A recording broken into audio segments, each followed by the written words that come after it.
13장 11절부터 14절 말씀까지 말씀 보겠습니다.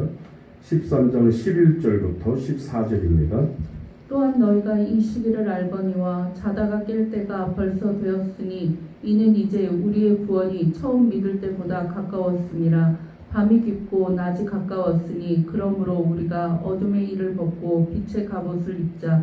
낮에와 같이 단정히 행하고 방탕하거나 술 취하지 말며 음란하거나 호색하지 말며 다투거나 시기하지 말고 오직 주 예수 그리스도로 옷 입고 정욕을 위하여 육신의 일을 도모하지 말라. 아멘. 따라합시다. 역사 속에 담긴 메시지, 신학적 관점. 예, 요즘 이거는 연말이 되면 교회 증명서를 떼어달라는 분들이 좀 있죠. 그래서 어떤 사람이 와서 헌금된 증명서를 떼달라고 할 때도 있죠. 증명서를 떼가면 세금을 공제해 준다는 겁니다. 그래서 연말이 되거나 세금 공제받을 때 교회에서 증명서 떼는 분들이 좀 있죠. 그래서 세금 공제를 위해서 떼는 겁니다. 명부를 찾아보니까 헌금했다 할 만한 기록이 남아있지 않는 사람들도 그래서 헌금 공제할 신청할 만큼 헌금을 낸 적이 없는데 헌금 증명서를 떼달라는 거예요. 그래서 그 사람 대답이 아주 가관입니다. 헌금 낸 적이 없는데 간추해 말하면 물론 헌금은 하지 않았지만 증명서 한 장이면 세금을 공제받는데 교회가 그거 한 장 떼주기 힘듭니까? 라는 분들도 있어요. 우리 교회도 이제 어떤 분이 우리 한 번도 우리 교회 헌금도 안 하신 분인데 세금 공제를 해서 떼달라는 분이 한 분 계신 적이 있었습니다. 이 사람은 첫째는 11조 떼먹는 도둑이고 두 번째는 가짜 증명서 떼달라는 도적이 있죠. 성도는 어떤 이유로든 처음부터 끝까지 우리가 정직해야 될 줄 믿습니다. 마지막으로 우리는 공직자들을 위해서 기도해야 됩니다. 기도. 그래서 영적인 지도자들과 세속적인 지도자들을 위해서 우리가 항상 기도해야 된다는 것이죠. 디모데전서 2장 1절 2절을 보니까 이런 권면의 말씀이 나옵니다. 그러므로 내가 첫째로 권하노니 모든 사람을 위해서 간구와 기도와 도구와 감사를 하되 임금들과 높은 지위에 있는 모든 사람들을 위하여 하라. 이는 우리가 모든 경건과 단정함 중에 고요하고 평안한 생활을 하려 함이니라. 이것이 우리 구주 하나님 앞에 선하고 받으실 만한 것이니 라고 했습니다. 성도들은 국가와 국가의 지도자들을 위해서 우리가 기도해야 할 그런 의무가 있습니다. 특히 잘못된 정치가들을 욕하지 말고 앞서 먼저 우리가 기도로 해줘야 될 것입니다. 최근 우리나라는 도탄에 빠져서 경제 때문에 큰 위기를 맞고 있었죠. 수입 콩과 밀가루 값이 오르면 식용유, 라면 값이 오를 것 같다고 해서인지는 모르지만 옛날에는 또 사재기가 그렇게 많이 했었습니다. 성경은 전쟁이나 경제 문제를 단순히 형상적으로 보지 말고 이런 것들이 배후에는 영적인 메시지가 있다는 걸 깨달아야 되겠습니다. 모든 역사는 교회를 향한 하나님의 메시지인 줄 믿으시기 바랍니다. 전쟁 위기에 처해 있을 때 히스기야, 아사, 여호사밧 같은 사람들은 이런 성군들의 해결책이 무엇인 줄 압니까, 여러분? 기도와 회개였어요. 그래서 이들은 전쟁 위기에서 히스기야나 아사 왕이나 여호사밧 같은 분들은 회개와 기도를 열심히 했습니다. 그래서 그 문제를 이기고도 했습니다. 사회적 재앙에는 크게 두 가지 의미가 내포되어 있는데 첫 번째는 심판입니다. 하나님의 심판. 하나님께서는 그 사회 구성원들이 순종하지 않을 때 심판으로서 전쟁을 허락하시는 것을 우리가 알 수 있습니다. 회개하지 않고 범죄 행할 때 꼭 전쟁이 일어나는 것들을 우리가 역사 속에서 볼 수 있어요. 많은 역사 신학자들은 유교 일제, 우리가 유교를 일제시대 한국교회가 저지른 심판 때문에 거기에서 유교가 발발했다라고 말하는 분들도 있습니다. 1950년 6월에 어떤 일이 있었냐면 6.25 말고 1950년 6월에 교회가 분열을 겪었습니다. 그래서 6.25는 바로 이런 분열에 대한 하나님의 심판이라고 말하는 분들도 있습니다. 여러분, 전도하지 않는 교회는 흩어지고 말아요. 사도행전 8장 1절 이하에 보니까 예루살렘 교회가 전도는 하지 않고 자기들끼리 모여 있었다 했어요. 그때 하나님께서는 큰 핍박을 겪게 하셔서 믿는 자들을 세계 각처로 흩으셨다라고 했었습니다. 그 흩어진 무리들이 가는 곳마다 복음을 증거하게 되죠.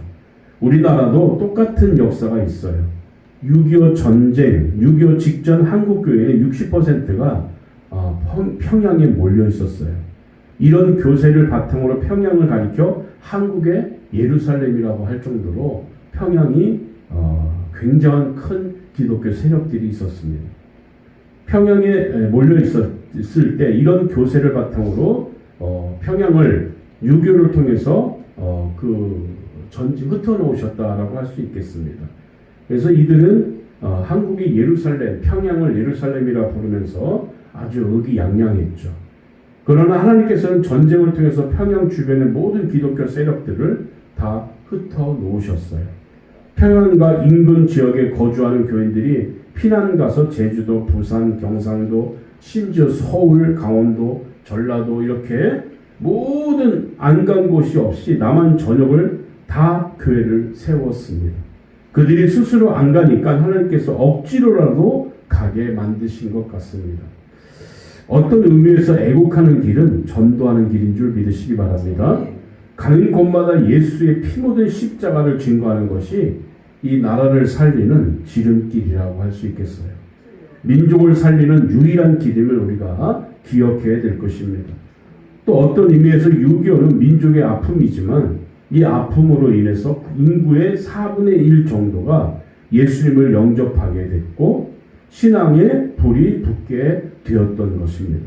이 민족 동란이 가져다준 긍정적인 영향에 대해서는 한국 부흥의 1등 공신은 김일성이다 라는 말도 있습니다. 교회가 기도하지 않으면 또 다시 엄청난 사회적 재난을 만나게 될지도 모릅니다. 요즘 교회가 그렇죠. 교회가 많은 사람들에게 비난을 받고 많은 그런 어려움을 겪고 있습니다. 이럴 때 우리가 사회를 향해서 비난하고 조소하지 말고 기도해야 됩니다. 회개해야 됩니다. 하와이에 가면 진주만 불침을 자랑했지만 일본군의 공습으로 침몰하고만 거한 아리조나호 굴뚝에 이런 글귀가 쓰였답니다. 진주만을 기억하라.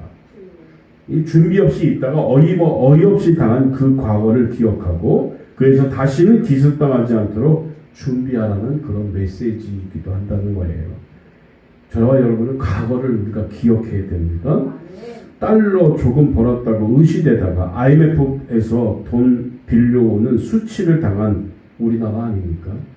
그때 IMF 만나기 전에 얼마나 우리가 의기양양했습니까? 달러 좀 벌었다고 엄청 많은 돈 쓰고 하다가 IMF라는 국제금융기구에서 돈을 빌려다가 쓰는 그런 수치를 당했어요. 중동에 송출된 노동자들이 모래바람 맞아가면서 죽을 고생을 해서 1달러씩 모으던 때가 바로 엊그제 같은데 비싼 외제차 타고 수천만 원을 호가하는 밍크 코트를 척척 걸치고 다녀서는 안 된다는 것을 우리가 깨달아야 되겠습니다. 하나님께서는 우리에게 주신 물질적인 축복, 건강의 축복, 그리고 안락함을 집 꾸미고 안락함에 그 집을 꾸미고 자식들 방탕하게 만드는 데 쓰는 것이 이런 것들은 범죄 행위입니다. 이런 축복을 땅끝까지 복을 전하는 데 사용하는 성도들이 될 줄 믿으시기 바랍니다. 하나님이 물질적인 축복 주면은 안락함으로 집을 꾸미고 자식들을 방탕하게 만드는데 쓰는 물질이 돼서는 안 된다는 거예요. 어디 그 목회자들 모임에 갔더니 어떤 목사님 자가용을 끌고 왔는데 너무 비싼 자가용, 2억짜리 자가용을 끌고 오신 분들도 계시더라고요. 서민 집안 책값 아닙니까? 뭐 하나님이 축복하시면 뭐 더 좋은 차도 끌고 다닐 수도 있겠죠. 그러나 더욱더 더 복음을 증거하고 하나님의 종들이라는 사람들이 그렇게 물질을 허랑방탕하게 그냥 뭐 조그만 차 끌고 다니도 가는데 지장 없지 않습니까? 굳이 그렇게 비싼 차를 의시되면서 끌고 그건 좀 아닌가 싶은 생각이 들기도 합니다. 그래서 하나님이 물질의 축복을 주면 우리는 전도와 선교하는 데 앞장서는 저와 여러분 되었으면 좋겠습니다. 자기 집 사고 뭐 비싼 차 사고 고급 뭐 옷 사고 백 사고 이런 데 쓰지 말고 하나님이 기뻐하는 하나님의 영광을 돌려드리는 그런 데 사용되어지는 그런 물질이 되었으면 좋겠습니다. 역사를 바라보면서 정말 어려울 때 어떻게 그 문제를 해결할까 역사를 보면 알 수 있어요. 그분들은 어떻게 어려운 문제를 해결했을까? 전쟁의 위험 속에서 어떻게 대처했을까? 성경에 다 나오지 않습니까? 어려움을 겪는 가장 큰 방법은 기도와 회개 기도다. 이걸 기억하시길 바랍니다. 하나님은 반드시 우리가 잘못한 게 있을 때에는 기도시키기 위해서 회개시키기 위해서 그런 어려움을 줄 수 있다는 것을 다시 한번 명심하시고 우리가 거기에 잘 대처하는 지혜로운 성도가 되기를 바랍니다. 다 같이 기도하겠습니다. 다 같이 통성으로 잠깐 기도할 거예요. 하나님